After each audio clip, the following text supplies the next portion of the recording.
और ये हैं मुहम्मद यूनुस भट्टी साहब जिन्होंने वेलकम किया है, जी आनू कहा है। एक मिनट बेटे, मैं चेयर ਨੂੰ ਹੱਥ ਲਾ ਸਕਦੀ ਹਾਂ? ਜੀ ਜੀ ਤੁਸੀਂ ਬਹਿ ਵੀ ਸਕਦੇ ਹੋ। ਆਜੋ ਆਜੋ।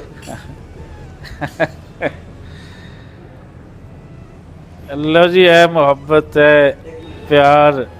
तुसी देख सकते हो कि भट्टी साहब ने अपनी कुर्सी उन्होंने वास्ते छड़ दी है और वो इस टाइम बहुत जज्बाती है, बहुत उन्होंने रो रहे हैं क्योंकि यही कुर्सी सी ਜਿਹੜੇ ਉਹਨਾਂ ਦੇ ਬਾਪੂ ਦੀ ਸੀ ਤੇ ਉਹ ਇਹ ਸੋਚ ਕੇ ਹੀ ਕਿ ਕਦੀ ਮੇਰਾ ਬਾਪ ਇੱਥੇ ਬੈਠਦਾ ਕਿ ਬੇਸ਼ੱਕ ਚੀਜ਼ਾਂ ਬਦਲ ਗਈਆਂ, ਬਿਲਡਿੰਗਸ ਬਦਲ ਗਈਆਂ, ਲੇਕਿਨ ਉਹ ਇੱਕ ਐਸੋਸੀਏਸ਼ਨ ਜਿਹੜੀ ਹੈ ਉਹ ਕਦੀ ਨਹੀਂ ਬਦਲਦੀ, ਉਹ ਇੰਜ ਹੀ ਰਹਿੰਦੀ ਹੈ। ਮੇਰਾ ਬਰਥਡੇ ਬੇਸ਼ੱਕ ਪਾਕਿਸਤਾਨ ਬਣ ਤੋਂ ਬਾਅਦ ਆਏ, ਪਰ ਮੇਰੇ ਫਾਦਰ ਇੱਥੇ ਇਸ ਕੁਰਸੀ ਤੇ ਬੈਠਦੇ ਰਹੇ। ਮੈਂ ਕੁਰਸੀ ਨੂੰ ਸਲਾਮ ਕਰਦੀ ਹਾਂ। ਜਿਹੜੇ ਹੁਣ ਕੁਰਸੀ ਤੇ ਬੱਚੇ ਬੈਠੇ ਆ, ਮੈਂ ਉਹਨਾਂ ਨੂੰ ਨਮਸਕਾਰ ਕਰਦੀ ਹਾਂ ਕਿ ਉਹਨਾਂ ਨੇ ਆਪਣੀ ਕੁਰਸੀ, ਕੋਈ ਕੁਰਸੀ ਛੱਡਦਾ ਨਹੀਂ, ਮੈਨੂੰ ਕੁਰਸੀ ਦਿੱਤੀ ਸਿਰਫ ਮਾਣ ਵਾਸਤੇ ਪਿਓ ਆਪਣੀ। ਮੈਂ ਆਪਣੇ ਫਾਦਰ ਦੇ ਜਿਹੜੇ ਯਾਦਾਂ ਸੀ ਉਹਨਾਂ ਨੂੰ ਨਾਲ ਹਿੱਕ ਨਾਲ ਲਾ ਕੇ ਮੈਂ ਹੁਣ ਤੱਕ ਜੀ ਰਹੀ ਹਾਂ, ਕਿਉਂਕਿ ਮੈਨੂੰ ਫਾਦਰ ਆਪਣੇ ਦੀ ਕੋਈ ਸੰਭਾਲ ਨਹੀਂ। ਮੈਂ 1.5 ਸਾਲ ਦੀ ਸੀ ਜਦੋਂ ਮੇਰੇ ਫਾਦਰ ਇੱਧਰੋਂ ਵੰਡ ਤੋਂ ਬਾਅਦ ਚਲੇ ਗਏ ਉੱਧਰ ਫਿਰੋਜ਼ਪੁਰ। ਮੈਨੂੰ ਇਹ ਨਹੀਂ ਪਤਾ ਵੀ ਵੱਡੇ ਥਾਣੇਦਾਰ ਇੱਥੇ ਬਣੇ ਸੀ ਕਿ ਜਾਂ ਉੱਧਰ ਬਣੇ ਸੀ। ਸਾਨੂੰ ਥਾਣੇਦਾਰ ਦੀਆਂ ਧੀਆਂ ਕਰਕੇ ਪੁਕਾਰਦੇ ਸੀ। ਮੈਨੂੰ ਉਹੀ ਨਿੱਘ ਮੈਂ ਉਹ ਲੈਂਦੀ ਸੀ। ਮੈਂ ਥਾਣੇਦਾਰ ਦੀ ਧੀ, ਮੈਨੂੰ ਕੋਈ ਪਛਾਣ ਨਹੀਂ, ਕੋਈ ਯਾਦ ਨਹੀਂ।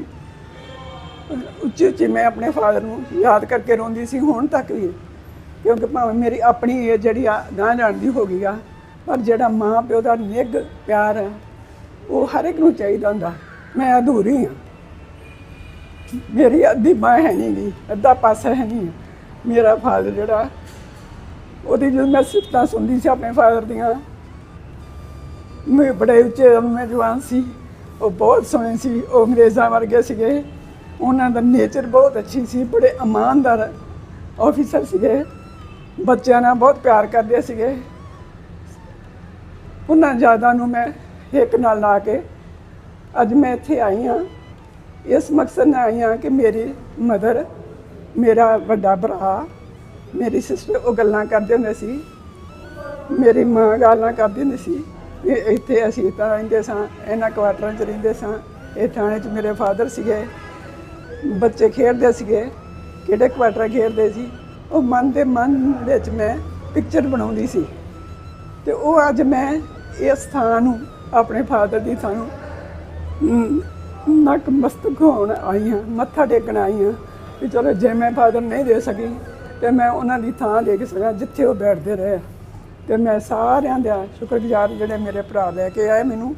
ਮੈਂ ਆਪਣੇ ਇੱਥੋਂ ਦੇ ਸਾਰੇ ਅਫਸਰਾਂ ਦਾ, ਆਪਣੇ ਹਸਬੈਂਡ ਦਾ ਵੀ ਮੈਂ ਧੰਨਵਾਦ ਕਰਦੀ ਹਾਂ ਜਿਹੜੀ ਮੇਰੀ ਖਾਸ਼ ਪੂਰੀ ਕੀਤੀ ਆ। ਵਰਿਆਮ ਸੰਧੂ ਨੇ, ਜਿਹੜੇ ਕਿ ਜਿਨ੍ਹਾਂ ਨੂੰ ਮੈਂ ਕਹਿੰਦੀ ਸੀ ਮੈਨੂੰ ਇੱਕ ਵਾਰੀ ਦਿਖਾ ਦਿਓ, ਮੇਰੇ ਭੈਣ ਭਰਾ ਨਹੀਂ ਦੇ ਸਕੇ ਪਰ ਮੈਂ ਦੇਖ ਲਾਂ, ਮੈਂ ਫਾਦਰ ਨਹੀਂ ਦੇਖੇ। ਮੈਂ ਉਹਨਾਂ ਦੀ ਜਿੱਥੇ ਸਾਰੀ ਉਮਰ ਸਰਵਿਸ ਕੀਤੀ, ਸਾਰੀ ਉਮਰ ਸਰਵਿਸ ਇੱਥੇ ਦੀ ਸੀਗੀ। ਬਹੁਤ ਛੋਟੀ ਏਜ ਉੱਥੇ 1.5 ਸਾਲ ਉੱਧਰ ਗਏ ਤਾਂ ਜਾ ਕੇ ਡੈਥ ਹੋ ਗਈ। ਔਨ ਡਿਊਟੀ 26 ਜਨਵਰੀ ਵਾਲੇ ਦਿਨ ਡੈਥ ਹੋਈ ਸੀ।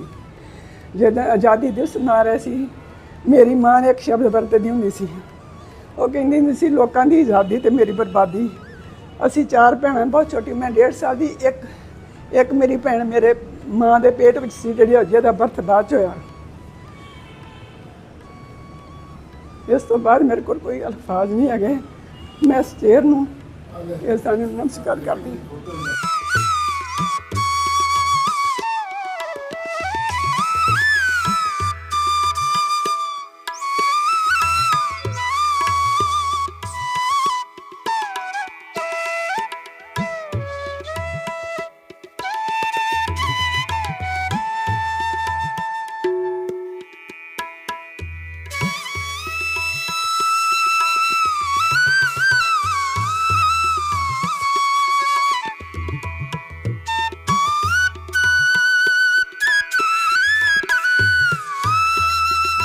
मैं मोहम्मद यूनुस SHO किला गुजर सिंह लाहौर। और अज साढ़े मेहमान इंडिया के साढ़े सिख भरा एक फैमिली साढ़े कोल आए ने।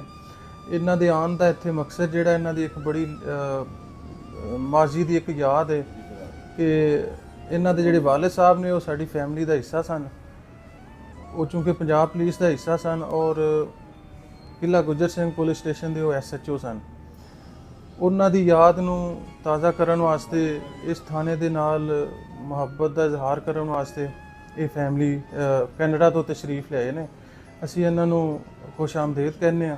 Thank you. ਔਰ ਇਹ ਇਹਨਾਂ ਦਾ ਆਪਣਾ ਘਰ ਹੈ ਜਿੱਥੇ ਆਏ ਨੇ। ਸਾਡਾ ਇਹਨਾਂ ਵਾਸਤੇ ਬੜਾ ਪਿਆਰ ਮੁਹੱਬਤ ਤੇ ਮਾਣ ਹੈ ਔਰ ਇਹ ਬਿਲਕੁਲ ਇੰਝ ਹੀ ਸਮਝਣ ਕਿ ਆਪਣੇ ਘਰ ਆਏ ਨੇ। ਔਰ ਦੂਸਰਾ ਅਸੀਂ ਤਾਂ ਪੁਲਿਸ ਜਿਹੜੀ ਇੱਕ ਫੈਮਿਲੀ ਹੈ ਔਰ ਉਸ ਫੈਮਿਲੀ ਦਾ ਅਸੀਂ ਸਮਝਦੇ ਹਾਂ ਕਿ ਇਹ ਵੀ ਹਿੱਸਾ ਨੇ। ਚਾਹੇ ਇਹਨੂੰ ਕੋਈ 70-75 ਸਾਲ ਹੋ ਗਏ ਨੇ ਇਸ ਆਪਣਾ ਬੰਧਨ ਨੂੰ ਵਿਛੜੇ ਹੋਏ, ਲੇਕਿਨ ਉਹ ਚੂੰਕਿ ਪੁਲਿਸ ਦਾ ਹਿੱਸਾ ਸਨ ਲਿਹਾਜ਼ਾ ਉਹ ਸਾਡੀ ਫੈਮਿਲੀ ਸਨ, ਫੈਮਿਲੀ ਦਾ ਹਿੱਸਾ ਸਨ। ਅੱਜ ਉਸੇ ਯਾਦਾਸ਼ਤ ਨੂੰ ਤਾਜ਼ਾ ਕਰਨ ਵਾਸਤੇ ਇੱਥੇ ਆਏ ਨੇ ਔਰ ਅਸੀਂ ਇਹਨਾਂ ਨੂੰ ਖੁਸ਼ ਆਮਦੀਦ ਕਹਿੰਦੇ ਹਾਂ। ਜੀ ਆਇਆਂ ਨੂੰ ਜੀ। ਸਾਡੀ ਇਹ ਖੁਸ਼ਨਸੀਬੀ ਹੈ ਕਿ ਅੱਜ ਅਸੀਂ ਕਿਲ੍ਹਾ ਗੁੱਜਰ ਸਿੰਘ ਥਾਣੇ ਦੇ ਵਿੱਚ ਬੈਠੇ ਹੋਏ ਹਾਂ।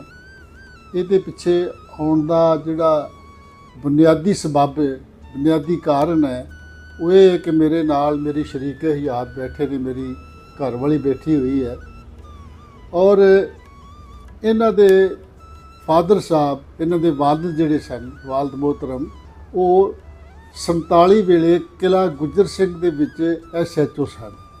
ਤੋ 47 ਦੇ ਬਾਅਦ ਤਕਸੀਮ ਤੋਂ ਬਾਅਦ ਉਹ ਹਿੰਦੁਸਤਾਨ ਚਲੇ ਗਏ ਔਰ ਉੱਥੇ ਜਾ ਕੇ 2 ਸਾਲ ਦੇ ਬਾਅਦ ਉਹਨਾਂ ਦੀ ਖੇਡਾਂ ਕਰਦੇ ਆ, ਪੁਲਿਸ ਖੇਡਾਂ ਦੇ ਵਿੱਚ ਉਹਨਾਂ ਦੀ ਜਿਹੜੀ ਸੀ ਉਹ ਡੈਥ ਹੋ ਗਈ, ਘੋੜੇ ਦੇ ਥੱਲੇ ਆ ਕੇ ਤੇ ਉਹ ਗੁਜ਼ਰ ਗਏ ਸਨ।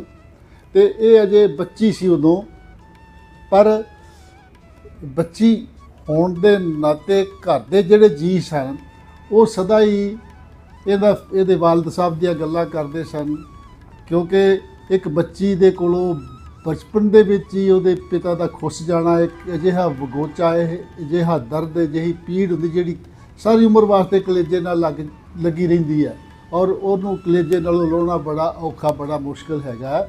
ਹਰ ਵੇਲੇ ਬਾਪ ਜਿਹੜਾ ਯਾਦ ਰਹਿੰਦਾ ਸੀਗਾ। ਇਹ ਉਹ ਲੋਕ ਜਾਣਦੇ ਨੇ ਜਿਨ੍ਹਾਂ ਦੇ ਬਾਪ ਜਾਂ ਮਾਵਾਂ ਜਿਹੜੀਆਂ ਨੇ ਉਹ ਬਚਪਨ ਵਿੱਚ ਗਵਾਚ ਗਈਆਂ ਹੁੰਦੀਆਂ ਨੇ।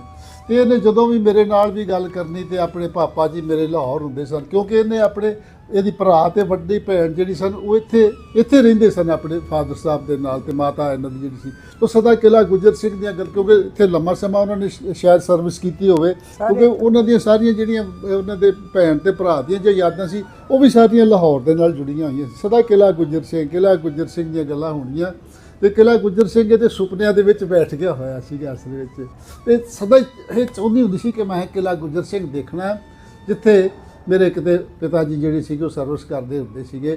ਤੇ ਜਿਵੇਂ ਅਸੀਂ ਆਪਣੇ ਘਰ ਨੂੰ ਦੇਖ ਕੇ, ਪਿੰਡ ਦੇਖ ਕੇ, ਤੇ ਜਿਵੇਂ ਸਾਨੂੰ ਉਹ ਵਰਾਗ ਤੇ ਵਿਛੋੜਾ ਜਿਹੜਾ ਸੀਗਾ, ਜਿਵੇਂ ਜ਼ਖਮ ਦੇ ਉੱਤੇ ਮਰਮ ਲੱਗਦੀ ਆ, ਇਹਨੂੰ ਵੀ ਲੱਗਦਾ ਸੀ ਕਿ ਮੈਂ ਆਪਣੇ ਜਿਹੜਾ ਮੇਰਾ ਵੱਡਾ ਜ਼ਖਮ ਪਿਆ, ਜਦੋਂ ਚਿਰ ਕਿਲ੍ਹਾ ਗੁੱਜਰ ਸਿੰਘ ਨਹੀਂ ਜਾਂਦੀ ਤੇ ਉਹ ਮੇਰੇ ਜ਼ਖਮ ਤੇ ਮਰਮ ਨਹੀਂ ਗੀ ਲੱਗਣੀ।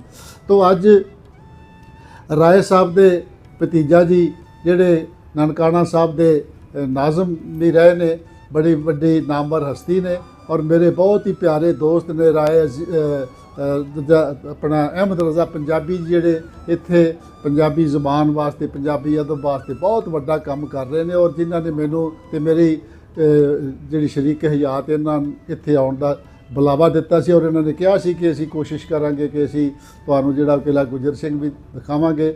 ਪਰ ਰਾਏ ਅਜ਼ੀਜ਼ੁੱਲਾ ਕੈਨੇਡਾ ਵਿੱਚ ਮੇਰੇ ਦੋਸਤ ਬੈਠੇ ਹੋਏ ਨੇ, ਉਹਨਾਂ ਨੇ ਆਪਣੇ ਭਤੀਜਾ ਸਾਹਿਬ ਨੂੰ ਕਿਹਾ ਤੇ ਇਹਨਾਂ ਨੇ ਇਹ ਸਬੱਬ ਬਣਾਇਆ ਤੇ ਅਸੀਂ ਇੱਥੇ ਆਏ ਹਾਂ ਜਦੋਂ। ਤੇ ਸਾਨੂੰ ਪੁਲਿਸ ਜਿਹੜਾ ਵਿਭਾਗ ਹੈ, ਜਿਹੜਾ ਪੁਲਿਸ ਡਿਪਾਰਟਮੈਂਟ ਹੈ ਇੱਥੋਂ ਦਾ, ਉਹਨੇ ਇੰਨਾ ਅੱਛਾ ਇਸਤਕਬਾਲ ਕੀਤਾ। SHO ਸਾਹਿਬ ਜਿਹੜੇ ਨੇ ਯੂਨਸ ਸਾਹਿਬ, ਉਹਨਾਂ ਨੇ ਆਪਣੀ ਕੁਰਸੀ ਜਿਹੜੀ ਸੀ ਉਹ ਛੱਡ ਦਿੱਤੀ ਮੇਰੀ ਪਤਨੀ ਦੇ ਵਾਸਤੇ, ਮੇਰੀ ਘਰਵਾਲੀ ਦੇ ਵਾਸਤੇ। ਇਹ ਮੈਂ ਸਮਝਦਾ ਕਿ ਉਹ ਕਹਿੰਦੇ ਨੇ ਕਿ ਇਹ ਅਸੀਂ ਇੱਕੇ ਪਰਿਵਾਰ ਦੇ ਹਿੱਸੇ ਸਾਂ। ਉਂਝ ਵੀ ਅਸੀਂ ਇੱਕੇ ਪਰਿਵਾਰ ਸੀ, ਦੋਵੇਂ ਪੰਜਾਬ ਇਕੱਠੇ ਹੀ ਸਨ।